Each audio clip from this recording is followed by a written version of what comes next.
Oui, bonjour, le respect de la presse, Moujani. D'entrée de jeu, je dirais que la joie est immense. La joie est immense. Cette joie, elle est partagée ensemble dans le visage de ces artistes, ces ténors de la musique qui ont fait la pluie et le beau temps. Nous regardons combien de fois ils sont heureux. De la même manière que nous, ceux-là qui ont vécu cette quatrième génération, sommes aussi contents, il faut le dire. Le 30 juin, ce qui va se passer est inédit. Déjà que toutes les caméras du monde sont braquées sur Wenge. Wenge a fait parler de lui. Wenge est rentré au-delà des frontières de la RDC. Et cette scission, cette séparation a divisé beaucoup de familles. Cette séparation a divisé des entreprises. D'ailleurs, le plus bel exemple qui peut bien illustrer la chose, c'est mon exemple à moi. À l'époque, je me rappelle encore en 6e des humanités, je me retrouvais avec un ami, Cédric Nguébéni en passant, que je salue, avec qui on est resté du côté de Wenge Musica Maisonnaire. Et du coup, c'était le maquis qu'il fallait faire pour tout un ensemble de, de la salle.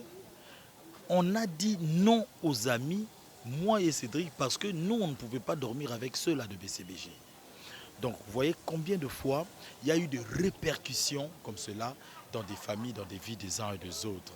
Et au jour d'aujourd'hui, voir ces gens-là sourire ensemble, c'est le signe de la réunification que nous pouvons aussi porter pour joindre à cela la fête de l'indépendance de la République. Il n'a jamais été tard dans l'intérêt de la justice. Jamais, jamais tard. Moi, je pense que c'était le moment venu. On a tant attendu cela pendant que la polémique brûlait encore, battait encore son plein.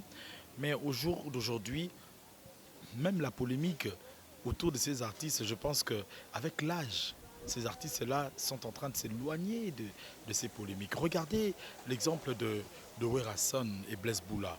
On ne pouvait peut-être pas croire qu'ils pouvaient s'y passer un bon jour. On ne pouvait pas croire. Mais du coup, ils se disent, bah, écoutez, nous devons servir d'exemple pour cette jeunesse.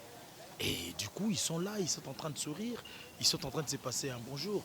Donc tout ce qui est passé est passé. On a vu le grand plateau de Caribou Variété où c'était un canapé de JB et de Wera.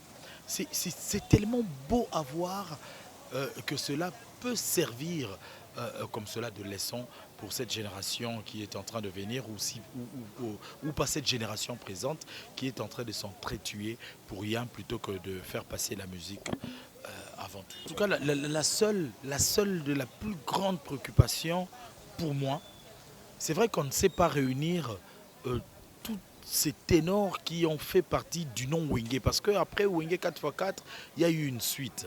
Mais aujourd'hui, la grande inquiétude, c'est la place de Ferregola. C'est ça la grande inquiétude. Alain Pella aussi. Oui, Apparemment, juste là, Alain Pella, il y a le problème de ça. non, j'ai vraiment la nette explication sur Alain Pella. C'est que l'explication est liée à la santé. Vous savez, il est confronté à ce problème de dialyse où après 3 jours, après 4 jours, il doit connaître ce traitement-là. Et ça coûte énormément pour le producteur. Donc ils sont en train d'élaborer un programme de récupération pour qu'à l'événement, l'on puisse débloquer un peu de fonds qui puissent venir souvenir plutôt à ce problème de santé. Il pourra peut-être venir bien avant de venir connaître son intervention de dialyse et aussitôt arriver 3 jours après qu'il puisse connaître. Ça coûte énormément et le producteur s'est déchargé de cela. Ça, c'est un problème qui n'est pas lié au sentiment, qui n'est pas lié aux réalités, mais c'est naturel. Mais par contre, Ferrego, là, qu'on a vu en dernier lieu dans 4x4 avant que Wenge ne puisse connaître sa dislocation, devrait avoir sa place. Il paraît qu'il s'occupe de la promotion de son album, il a tout un album en cours. Non. Mais je pense que j'ai eu, en tout cas, je tais les noms de mes sources d'information, mais sinon le producteur aurait contacté l'artiste. Mais c'est seulement l'artiste qui est resté sceptique. Mais moi je pense qu'il y a une personne qui peut appeler JB, et plutôt qui peut appeler Ferry Gola, c'est JB Mpiana.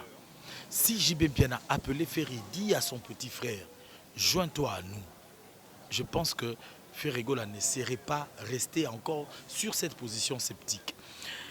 La grande crainte, c'est la réalité de Wenge que l'on connaît. Sur scène, il sera où?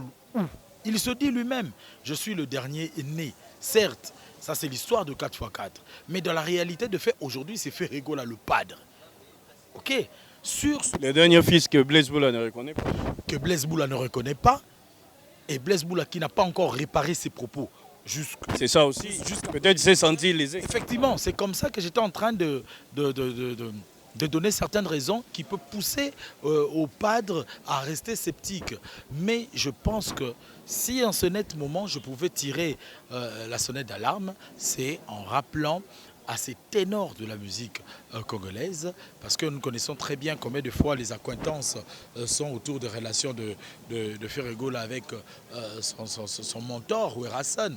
Les relations ne sont vraiment pas trop au bon fixe, mais Wera Hassan peut aussi le faire. JB Mpiana peut aussi le faire, que l'on puisse retrouver dans ce concert-là, avant que l'on puisse rentrer dans l'ambiance où ça sera le générique, les atalas pour nous emballer, retrouver Ferry Gola interpréter une ou deux chansons où il va prendre la voix de JB Mpiana, où il va prendre des interventions, je ne sais pas moi, d'Emelia, où il va prendre des interprétations de qui je ne veux, mais du moins qu'on le retrouve et ça fera Wenge dans sa totalité.